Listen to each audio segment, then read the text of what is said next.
Laurent Alexandre, vous êtes énarque et chirurgien, c'est assez rare pour être noté, je crois que vous êtes le seul d'ailleurs.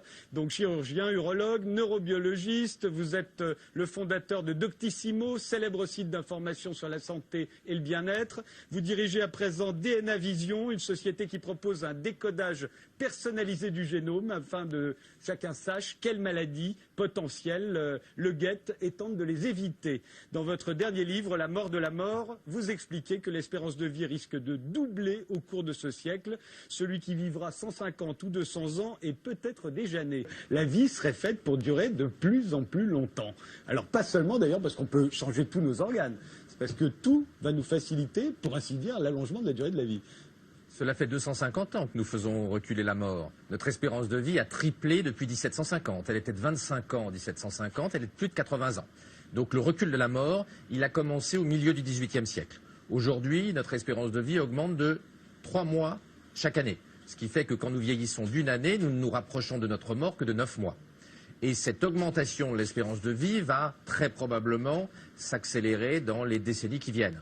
Nous sommes aujourd'hui face à plusieurs vagues technologiques, l'ingénierie génétique, notre capacité à séquencer notre ADN, c'est-à-dire à lire la composition des bases chimiques qui constituent nos chromosomes, les cellules souches, la thérapie génique. Il y a un ensemble de vagues technologiques qui sont en train de déferler sur nos civilisations et qui vont nous permettre de considérablement augmenter notre espérance de vie. L'eugénisme, en fait, ça a commencé depuis longtemps, non? L'eugénisme a commencé à partir du moment où on a dépisté la trisomie 21. Il faut savoir que dans notre pays, avant même que cette technique soit opérationnelle, 97% des enfants trisomiques dépistés sont avortés.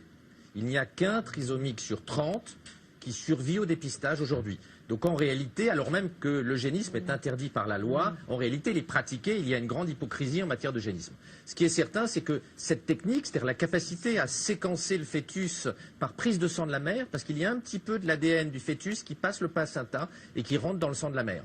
Cette technique, il y a 5 ans, aurait semblé complètement folle, complètement utopiste. Mais les progrès du séquençage ADN sont tellement rapides qu'il est possible aujourd'hui de séquencer le fœtus par une simple prise de sang de la mère. Mais on peut regarder autre chose que la trisomie 21. C'est-à-dire qu'en réalité, on a la capacité technique de séquencer les 3 milliards de messagers chimiques de la molécule d'ADN du fœtus. Et donc de connaître ses prédispositions à toutes les maladies et pas uniquement le handicap mental qu'est la trisomie 21. Ce qui est certain, c'est qu'on va pouvoir dépister de plus en plus de maladies. Et notre société, qui a déjà mis un doigt dans l'engrenage eugéniste au travers du dépistage de la trisomie 21, va devoir s'interroger politiquement, philosophiquement, sur ce qu'est la dignité humaine, ce qu'est un handicap, ce que sont les vies qui méritent d'être vécues et quelles seront les limites que l'on met à ces stratégies d'eugénisme.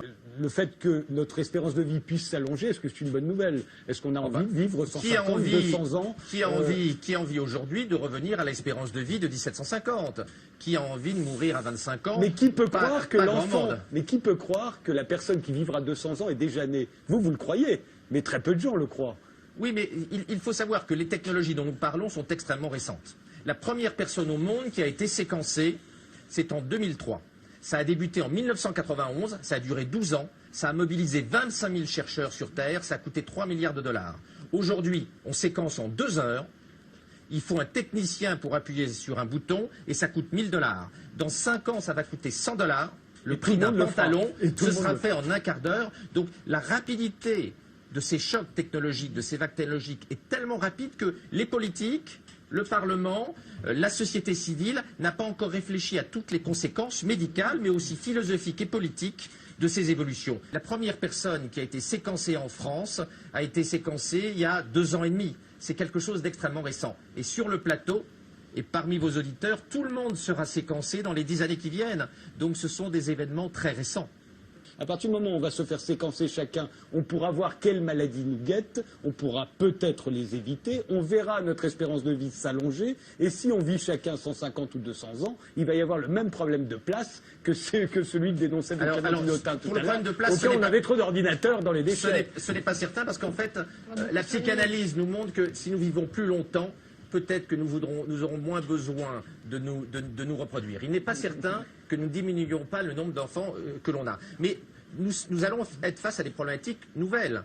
Nous allons apprendre que nous avons certaines maladies ou une potentialité de maladie avant même de pouvoir les traiter. Le cas le plus célèbre au monde, c'est le copropriétaire de Google, Oui. Sergey Brin, qui s'est fait séquencer par la filiale génomique de Google, parce que Google fait aussi du séquençage ADN, a découvert qu'il avait une mutation du gène LLRK2 et qu'il a donc 3 chances sur 4 de faire une maladie de Parkinson dans les 30 ou 40 années qui viennent. Ce qu'il aurait appris en 2047, le jour des premiers tremblements, il l'a appris en 2010. Résultat. Et alors même qu'il n'y a pas encore de traitement préventif, il y aura dans quelques décennies un traitement préventif, mais il n'en existe pas encore aujourd'hui. Mais il met toute sa fortune pour qu'il y en ait un plus vite que possible, j'imagine. C'est sûr que 23andMe... Il vaut mieux avoir la même maladie qu'un type très très riche. C'est sûr qu'il vaut mieux avoir une maladie génétique partagée avec un milliardaire en dollars. Dans certains cas, il est intéressant de connaître ses prédispositions à des maladies pour pouvoir lutter et prévenir, et donc augmenter son espérance de vie et diminuer sa probabilité d'être malade. C'est ce que je vous disais. Absolument. Ces techniques vont tellement vite, ces vagues technologiques vont tellement rapidement que le politique ne s'en est pas occupé et qu'il faut maintenant qu'il y ait un vrai débat. La position du comité d'éthique nationale est extrêmement sage et souligne le fait que des grandes questions sont devant nous, du fait que l'on va pouvoir séquencer la totalité de l'ADN du fœtus et pas simplement un petit morceau. Entre la génétique et la psychiatrie et la neurologie, il y a un champ très fertile aujourd'hui qui est la neurogénétique, c'est-à-dire qui est de retrouver les déterminants génétiques des maladies psychiatriques.